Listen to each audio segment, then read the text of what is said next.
Good evening, Beth here with information processing lesson number 2. For this lesson, I chose to work on memorization, specifically working with analogies. A little bit about my struggles over the last couple weeks. Mother Nature has had other plans when it comes to my teaching.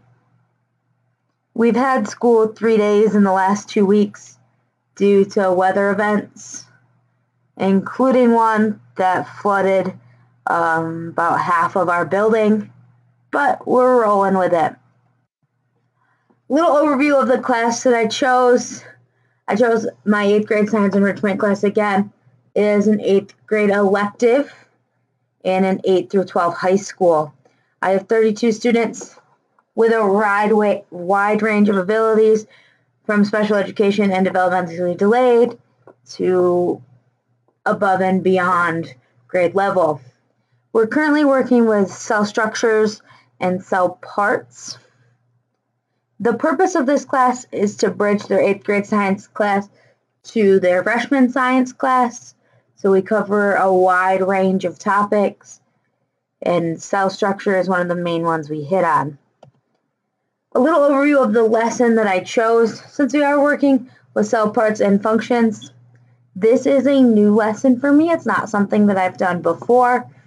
I've typically gone the straight rote memorization route, but I decided to mix it up a little bit with this lesson, and they're working on an analogy project. So they're working in pairs to create and illustrate an analogy for the cell and its parts. For example, they could do a cell to a fish tank, even though none of my students chose that analogy.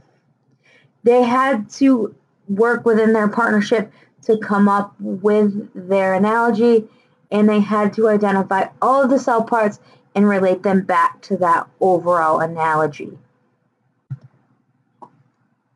So this demanded student-created links and visual materials to help anchor that material. The one line I really liked from the text is, "Only those which attention is directed enter into memory."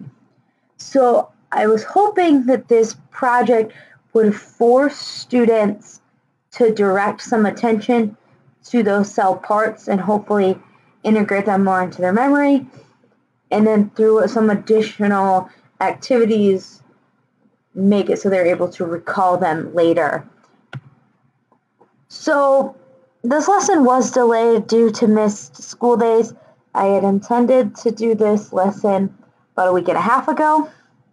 However, we had 5 straight snow days and then 2 days off last week, so it got pushed to the end of this past week. The first stage went really well. Students worked individually to view a video to gather their information. So it wasn't a lecture based. They had a video to watch to gather some background information. And most of them rewatched it a couple times to take notes. And I really liked this, even though it doesn't fit really in with our memorization, but I liked the flexibility it offered for our wide range of abilities. We just started working on the analogy phase of this unit. It's still going on because of our schedule changes. They've had 1 day to work on it with their partnership. They will have an additional day or 2 depending on how it unfolds. Being the first time that I've had students working on this, I'm not exactly sure what our timeline is going to look like.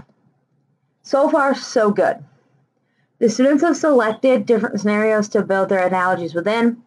We have the school system, a city, a sports team, and a car or an engine are some of the prevalent ones coming out of my students.